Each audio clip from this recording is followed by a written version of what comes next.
우리가 시집을 읽을 때 한 시집에 시가 50편, 60편 이렇게 들어있으면 수필같이 읽기가 쉽습니다. 그래서 시는 사서 하루 이틀 만에 독파한다. 이러면 그게 시를 읽은 건지 수필을 읽은 건지. 제게 대학교 때 아주 절친한 친구가 법은 공부하지 않고 계속 시 쓰는 것 또 그런 걸 좋아해가지고 시를 쓰고 이제 저도 시를 좋아하고 이제 그런 면이 있어서 같이 이야기도 해보고 이렇게 하면 그 친구와 저의 차이는 그는 이제 계속 시를 많이 읽어요. 이제 많이 읽고 그렇게 이제 표현하더라고요. 우리가 어떻게 보면 시편이 150편이 들어 있으니까 이것을 한 편 한 편 이렇게 쭉 이렇게 그냥 산문 읽듯이 읽으면 그냥 역사로만 남아요. 그리고 간혹에는 시편도 크게 역사서에 넣기도 해요. 그런 의미에서 시편 안에 어떤 그러한 자문적인 그런 교훈적인 것도 있고 또 하지만은 시가적인 의미도 있지만 그러나 시편의 고유한 것은 우리가 한 편 한 편을 조금 의미를 부여하면서 또 어쨌든 절절하게 우리의 일상이 그렇잖아요. 계속 평범한 일 같아도 그래도 지나고 나면 또 자서전을 쓸 만큼 삶도 있고 하루하루 보면 사실 비슷하거든요. 한 주의 삶이 일상적이다 말을 쓰는데 그래서 어떻게 보면 참 하나님은 이렇게 말씀도 주시고 제가 옛날에 성경을 읽을 때 이렇게 보면 야 강야에 무슨 이야기가 있을 수 있냐. 저도 강야에도 가봐도 그래도 거기에서 보면 이야기가 있죠. 하나님의 주신 이야기, 스토리 혹은 내러티브 그런 것들이 있는데 결국 그 이야기가 이제 역사고 또 하나님의 교훈이고 또 시고 그래서 역사와 교훈과 시와 이런 것들이 크게 이제 구별되지가 않습니다. 오늘도 어떻게 보면 150편 중에 한 편의 시와 같이 이렇게 읽히고 또 계속 아삽의 시로 이렇게 나올 때 주제도 비슷하고 또 내용도 별반 새로운 것이 없어 보여도 우리가 왜 76편의 이 시를 시편 기자가 이렇게 어떠한 심령으로 썼느냐 이것을 우리가 잘 기억할 필요가 있습니다.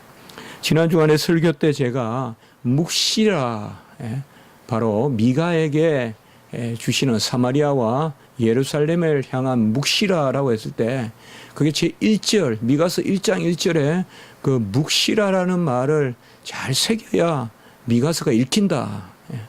그래서 묵시라는 말은 바로 되어질 일을 말씀하신 것이고 그리고 보는 듯이 기록한 것이다. 그러니까 이런 면이 우리가 좀 묵시적인 그런 면이 있다. 그래서 미가서는 묵시로 이렇게 읽어야 된다. 그러니까 시편은 우리가 시편 기자의 마음속에 깊이 들어가서 언어는 평범하더라도 그래서 간혹 이런 시편은 우리가 마음에 좀 굴곡이 있거나 또 그야말로 이입이 돼야 감정이입이 돼야 이 시편이 읽히잖아요. 시도 그와 마찬가지로 평소에는 별일 없는 같이 보일 때도 저도 사실상 한 2, 3년 전에 참 어려운 일이 있을 때 시편 말씀이 다 생각나더라고요. 그게 꼭 제 마음 같더라고요. 그래 생각이 있습니다. 그래서 오늘 시편도 우리가 오늘 시편은 어떻게 보면 평범한 시편일 수도 있어요. 시편의 구조가 우리가 대체로 크게 바로 시편 저자가 처한 위치, 지금 상황, 대체로 이런 것들이 어렵다, 힘들다, 또 내가 위급하다.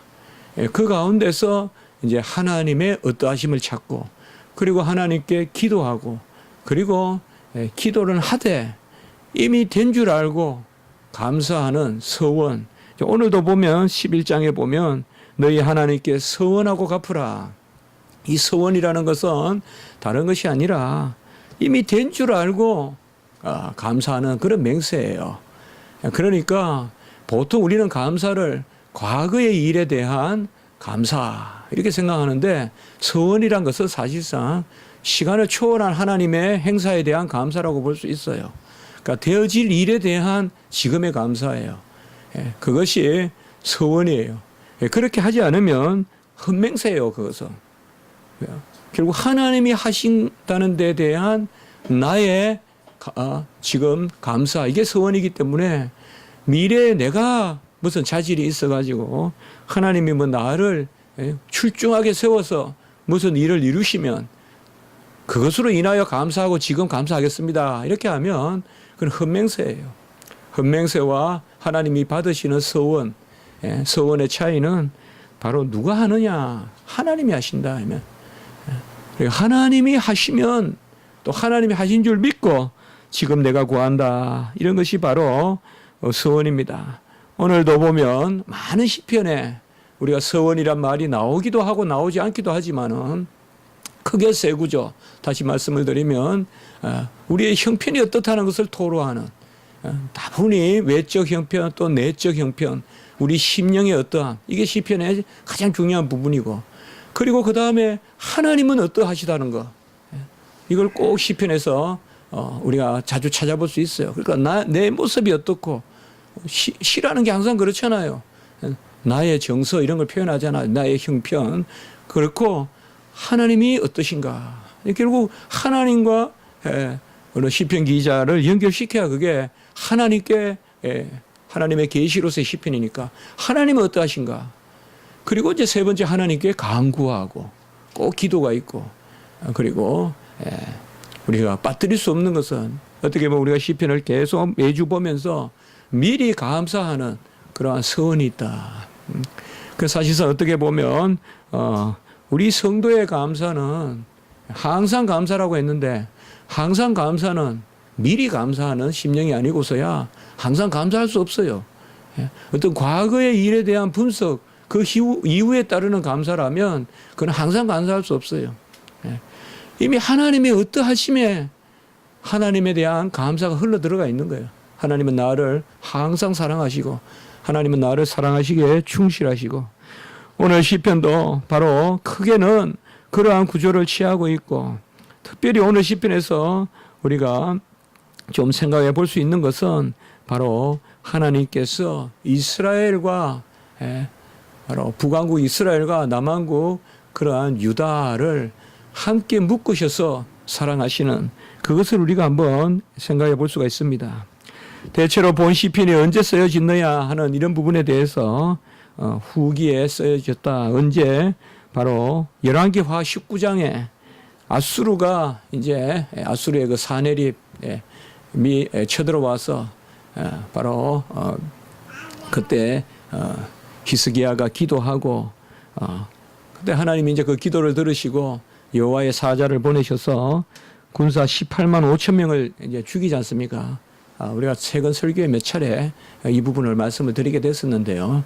그래서 여호와의 사자를 보내셔서 병기나 이런 것을 다 꺾으시고 하나님께서 마치 오늘 여기 말씀해 보면 병거와 말이 다 잠들고, 또 그리고 3절에 보면 6절에 보면 병거와 말이 다 잠들고, 5절에도 보면 장사들도 힘쓸 손을 만날 수 없다. 이 말이 뭐 여러 가지 해석할 수 있지만은 힘이 없다 이 말, 한마디로 장사들이 힘이 쭉 빠져 있다. 그렇게 해석할 수도 있어요. 그러니까 한마디로 우리가 뭐라 그럴까요? 그냥 힘이 있는데 이 소문을 들 수가 없을 만큼, 누가 이렇게 하냐, 여호와의 사자가 다 쳐버리는 거예요. 그리고 3절에 보면 화살과 방패와 칼과 전쟁을 없이 하시셨다. 자, 이런 구절들을 들어서, 이 상황을 들어서 특별히 이제 바로 여호와의 사자를 보내셔서 18만 5천 명을 밤새 죽여서, 성경에 보면 다음 날 보니까 송장만이 너부러져 있더라. 18만 5천이라는 게 뭐 말이 18만 5천이지, 이게 그냥 산이죠, 산. 시체가 18만 5천이라면 그야말로 산이죠. 시체가 산을 이루는 그것을 행하시고, 결국 사내립은 이제 그 오랜 정복, 본래 옛날에 정복왕들은 수도는 아들이나 뭐 친척에게 맡겨놓고 거쳐 나가서 정복하잖아요. 사람 죽이는 재미로 사는 거예요. 그 할 일이 없으면 이제 매잡으로 다니고. 주로 보면 그래요. 그때 취미 생활이 사냥, 평소에는 사냥하고 이제 그것도 심심하면 이제 전쟁하는 거예요, 한마디로.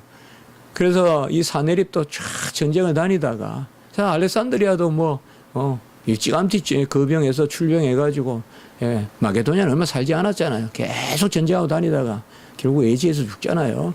그럼 마찬가지로 이 사내립은 그래서 사실 결정적으로 여호와의 사자가 치니까 이 사내립이 다시 아수르에 돌아갔고 아수르에서 디스록의 신전이라는 자기들의 신을 섬기는 디스록의 신전인데 이방 신을 섬기는 거기서 그냥 자기에게 칼을 맞아 죽습니다. 이 사내립이 바로 정말 강한 그런 당대의 왕인데 그냥 죽여버리죠. 그러니까 이런 것들의 배경하에 오늘 말씀이 적혔다라고 이렇게 볼 수 있습니다.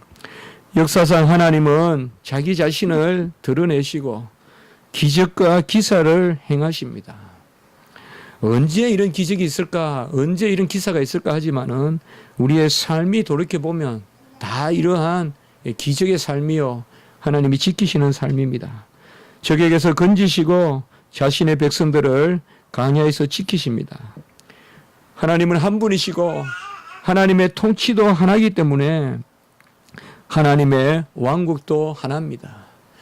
그러니까 이스라엘 백성이 왕을 원하니까 하나님이 왕을 주셨는데 두 왕을 주지 아니하셨습니다. 하나님은 분명히 한 왕을 허락하셨고 한 왕국을 허락하셨어요. 그래서 솔로몬 이후에 남북 왕조는 사실상 하나님의 편에서는 이것은 정상적인 왕국이 아니에요. 이것은 가도기적으로 그렇게 보아주는 것이죠. 그래서 유다와 남한국 유다와 북한국 이스라엘이 나누어졌는데 이 하나님의 왕국이 나누어졌다는 것이 사실상 우상이 유입되고 들어오는 그러한 가장 큰 통로가 됩니다. 왜냐하면 남북 왕국이 나누어지니까 서로 외세를 끌어들이고 오늘날 우리 북한과 남한이 보면 우리 한국이 보면 어쨌든 외세 의존적이잖아요. 뭐 급하면 미국 없으면 우리도 아무것도 뭐 없잖아요. 뭘 할 줄도 모르고. 사실 그런 거 아닙니까? 무슨 일이든 일어나면 미국이나 이런 데 의존해야 뭐가 풀리고 또 이런 것들이 있잖아요. 북한도 뭐 사실 요새 이제 중국과 러시아가 또 다시 또 방위 이런 거 하고 사실상 서로 일종의 뭐 옛날로 말 불가침 조약 그거 넘어서서 서로 협력하자. 그럼 내정 간섭하지 마라. 그러니까 이제 러시아도 간섭하지 말고 중국도 간섭하고 서로 간섭하는 것에 대해서는 비토하겠다. 한마디로 이제 그 푸틴이 지금 외교전에서 일종의 우크라이나를 합병할 수 있는 지금 토대를 마련해 놨잖아요. 중국은 거부 안 하기로 했고 이미 이제 이렇게 되는 상태로 있잖아요. 상당히 지금 급변하게 돌아가는 것은 사실입니다. 역사가 정말 급변하게 우리나라를 중심으로 일본은 이제 자위권 그거 오랫동안 거의 70년입니까? 오랫동안 60, 70년간 유지해 오던 그러한 헌법을 지금 사실상 폐기죠. 그렇게 해가지고 이제 자위권을 발동한다. 그 전체적으로 지금 뭔가 하면 팽팽한 한국을 중심으로 지금 긴장 관계가 우리가 지금 좀 못 느낄 뿐이지 외교나 이런 것은 상당히 지금 극단적으로 지금 자꾸 끌어올려지는 그런 것을 우리가 생각해 볼 수가 있습니다. 사실상 우리나라도 교회가 들어올 때 하나였죠. 그래서 북쪽에 평양신학교를 나온 분들이 전국 교회에 목회를 했죠. 그래서 이제 요새는 점점 없어지만 제가 전에 있었던 왕십리교회도 바로 북한에서 내려오신 분들이 다 세운 교회죠. 지금 남대문 교회라든지 영락교회라든지 전부 다 이북에서 월남하신 분들이 중심이 됐던 그런 곳입니다. 최근까지도 거의 주류였습니다. 우리나라에 사실상. 그게 뭐냐 하면 그만큼 우리나라 교회의 처음 출발이 남쪽이 아니라 북한의 평양 그 신학교도 그거 있었고 그런 이제 중심성이 있었거든요. 그래서 어떻게 보면 사실 우리나라가 한 나라로 하나님의 신앙을 그렇게 가졌던 것인데 사실상 지금 나누어져 있죠. 나누어져 있다 보니까 자꾸 예세에도 의존하게 되고 결국은 예세에 의존하다 보면 신앙을 버리게 되고 뭐 북한 같은 경우는 외세에 의존하는 것이 이데올로기에 의존하는 것이 되어버리니까 바로 공산주의가 들어와가지고 기독교와는 양립할 수 없으니까 그냥 다 기독교는 사실상 겉으로는 뭐 국가 기독교 교회에 있다고 이렇게 뭐 평양에 무슨 뭐 봉수교회나 이런 게 있지만은 다 없는 것이죠. 사실상 하나님은 하나가 되기를 원하시는 분열이 사실상 어떨 때는 간혹은 합리적인 그러한 이유도 가지게 되지만 오늘 1절에 보면 하나님은 유다에 알려지셨으며 그 이름이 이스라엘에 알려지셨도다. 여기 사실 이런 구절들은 시편에는 다 병행 구절로 보시면 큰 문제가 없습니다. 그러니까 유다와 이스라엘에 하나님과 그의 이름이 알려졌다. 이렇게 보면 문제가 없습니다. 알려졌다는 말은 이 야다라는 말에 그런 수동태 형태로 되어 있습니다. 이 알려졌다라는 말은 아주 긴밀한 관계, 그런 인격적인 그러한 그 관계를 뜻합니다. 지식적으로 알려졌다는 것이 아니라 그야말로 부부가 알듯이 그렇게 안다. 하나님은 유다를 알고 그의 이름이 이스라엘에 알려졌다.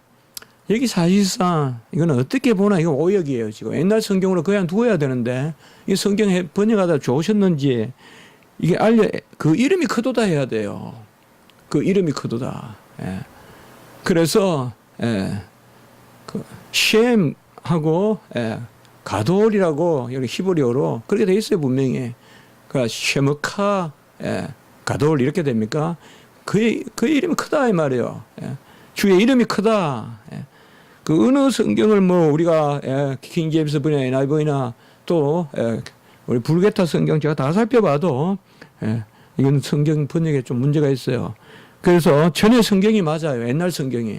옛날 성경에는 하나님은 유다에 알려지셨으며 그의 이름이 이스라엘의 크도다. 그의 이름이 크도다. 바로 그의 이름이 크다는 것은 다른 것이 아니라 앞에 하나님은 존재를 뜻하고 뒤에 그의 이름이 크도다. 이것은 그가 행하신 사역이 크도다. 그가 이루신 일이 크도다라고 이렇게 말씀하고 있습니다. 바로 여기에서 우리가 하나님은 지금 시편 기자는 유다의 남한국 유다의 사람이지만은 사실상 한 나라를 기억하고 있죠. 유다와 이스라엘을 기억하고 있습니다. 저는 이 시편에서 여러 가지 생각을 하다가 이게 중요한 모티브다. 바로 유다와 이스라엘을 하나의 나라로 여기는 그것은 2절에서도 우리가 힌트를 볼 수가 있습니다. 그의 장막은 살렘에 있으며 그의 처소는 시온에 있도다라고 이렇게 말씀하고 있습니다. 예루살렘이라고도 할 수 있지만 살렘이라고 표현한 것은 좀 더 애스러운 표현이라고 볼 수 있습니다.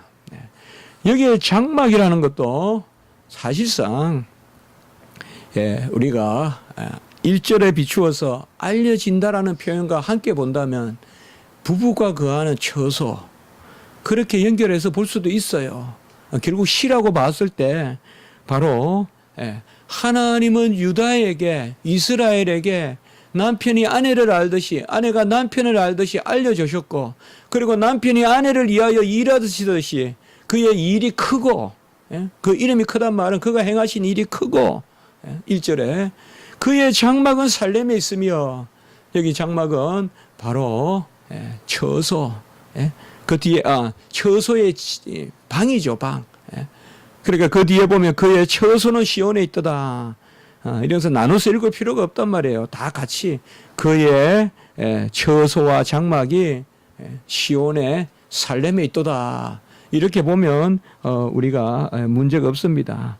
그래서 결국은 바로 여호와 하나님이 이스라엘 백성을 전체적으로 하나로 사랑하셨고 그들을 아시고 그들 가운데 역사하신다.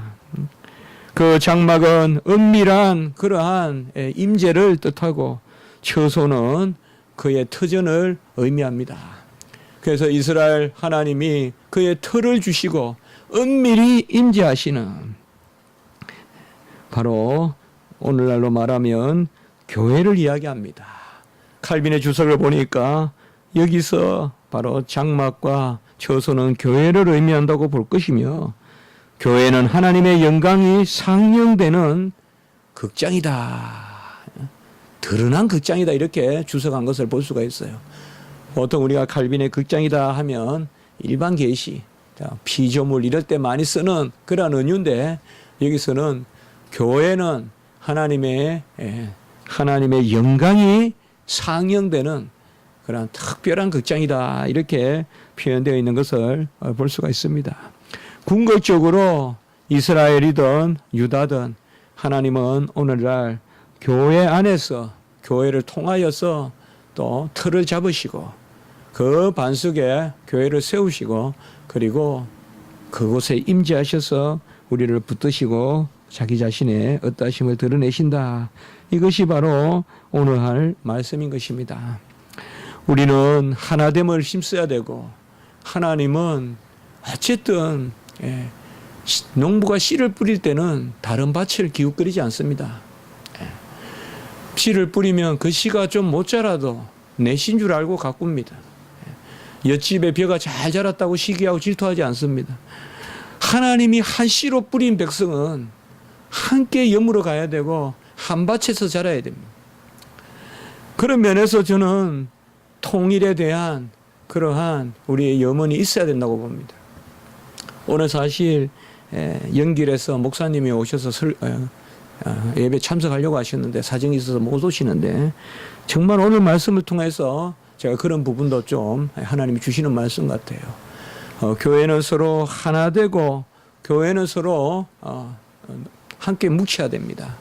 다만 하나님이 무조건 지역적으로만 그렇게 하나 되기를 원하시지는 않겠죠. 그러나 하나님이 함께 뿌리시는, 그게 무엇을 의미하는지 우리가 구체적으로 나누어서 볼 수는 없지만 우리 한국 교회를 생각해 본다면 함께 뿌린 씨가 어디까지일까요? 우리 한국의 교회, 북한의 교회, 그리고 중국의 조선족들의 교회, 나아가서는 러시아의 그러한 교회, 흩어진 러시아, 우리나라가 얼마나 러시아에 그런 소설도 많이 있지 않습니까? 흩어져서 저 중앙아시아까지 흩어져 있고 카자흐스탄 이런 데도 살고, 저는 그래서 우리가 사실상 제가 중국에도 이렇게 관심을 갖고 보니까 깜짝 놀란 거예요. 지난 겨울에 우리가 교회가 들어와서 어쨌든 남북이 분리되기 전에 그 1945년 상황이라고 봐도 거의 개신교도 그냥 거의 50년 이상을 신앙을 공유했거든요. 그래서 그 신앙이 남아있더라고요. 조선족에게. 남아있어요. 그러니까 우리가 중국의 한족들을 생각하는 교회하고 조선족 교회하고 다르더라고요. 그래, 제가 그런 걸 참 몰랐구나. 이제 그 생각을 했어요. 그래서 오늘 여기 말씀에서 특별히 보시면 6절에도 보면 야곱의 하나님이여 이렇게 말씀하고 있죠. 야곱이 뭡니까? 바로 북왕국이든 남왕국이든 12지파의 그러한 조상이 되죠. 바로 야곱 안에서 교회는 하나고 지파도 하나고 직분도 하나고 그런 것을 우리가 알고 있는 것입니다. 우리가 분열이 될 때 분열의 아픔은 많은 경우에 또 다른 우상을 섬기는 계기가 된다는 거예요. 그래서 우리가 부부가 멀어지면 엄난한 죄를 짓게 돼요. 그건 마찬가지예요. 나라도 쪼개지면 자꾸 엄난한 죄를 짓게 되는 거예요. 영적으로 보면. 하나님이 한 씨를 뿌렸으면 모일 때 사람은 순결해지는 거예요. 가족도 모일 때 순결해져요. 부부도 모일 때 순결해져요. 되도록이면 부부는 같이 다니십시오. 같이 다니세요. 가능하면 같이 다니세요. 같이 다닐 수 없는 상황이 아닌 이상은 그게 순결해지는 거예요. 부부가 자꾸 떨어져 다니는 거 좋지 않아요. 그건 어떤 가부장적근이 뭐 그런 면에서 우리가 간혹 그런 걸 이야기하기도 하지만은 제가 봤을 때는 그렇지 않아요. 성경에도 보면 부부가 같이 있는 것이 항상 많은 그러한 좋은 부분이 많아요. 이렇게 떨어져 있는 것보다. 이스라엘에게 죄가 두 가지가 있는데 에레미야 2장 13절에 보면 생수에 거는 데는 자 하나님을 버린 것과 스스로 웅덩이를 팠는데 그 웅덩이는 터진 웅덩이다. 그 생수에 거는 데는 하나님을 버리고 스스로 웅덩이를 파는데 이러한 하나님을 의지하지 아니하고 스스로 웅덩이를 판다. 이게 이제 뭔가 하면 외세에 의존하고 다른 세력에 의존하고 아람에 의존하고 또 아수르에 의존하고 간혹은 애굽에 또 의존하고 이렇게 계속 의존하다가 우상 받아들이고 또 우상 받아들이고 하다가 이제 망하고 말죠. 우리도 어떤 일이 있든지 오늘 말씀에서 하나님께서는 바로 우리에게 이제 우리가 나머지 말씀을 조금 살펴볼 때 하나님은 야곱의 하나님은 무슨 일을 이루시느냐. 그가 친히 행하시기 때문에 교회라는 것은 그리스도의 몸이기 때문에 실체적으로 그리스도가 있는 곳에 교회가 있거든요. 그리스도가 있는 곳에 교회가 있기 때문에 우리가 그리스도 안에서 하나가 되고 교회가 주님으로 온전히 붙들고 나아갈 때 어떠한 장소적으로 세속적으로 의존하지 말고 우리 성도들이 살아갈 때 가장 중요한 부분은 분명히 하나님 앞에서 우리가 공고함도 있고 어려움도 있으나 그때 하나님께 의지하고 나누어지지 않고 하나님 앞에서 끝까지 그래 하여튼 마귀 사탄은 뭔가 하면 하나님 안에서 해결하자는 것보다 자꾸 나누는 거예요. 나눈다는 자체가 벌써 우리가 해결하자는 거지.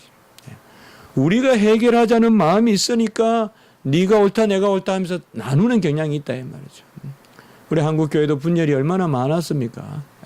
그러나 사실상 이 분열이라는 것은 사실상 결국은 그 출발부터가 다분히 인본주의적일 때가 많다.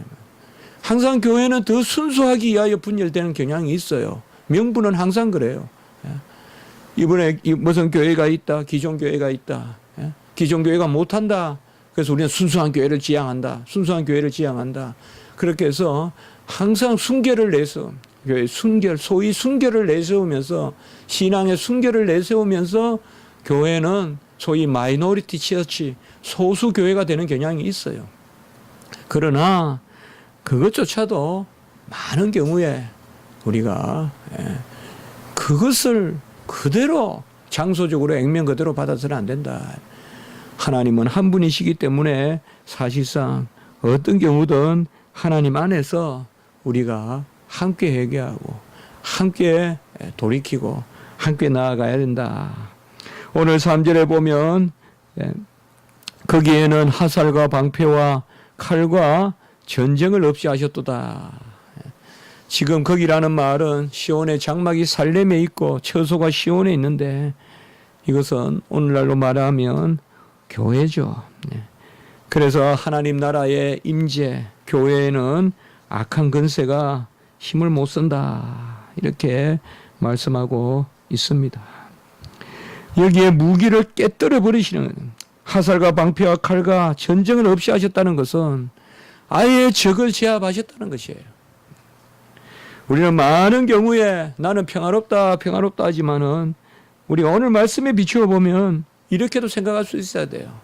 하나님이 먼저 전쟁이 일어나기 전에 적들을 물리치셨다. 우리가 무슨 일이 있어서 우리가 뭔가 잘해서 평화를 누리는 것이 아니라 전쟁이 일어나기 전에 하나님이 그들의 무기를 다 꺾으셨다. 그렇게 보는 것이 저는 우리가 오늘 말씀에 비추어서 맞지 않겠느냐. 그냥 전쟁이 없다, 평화롭다 이렇게만 말하면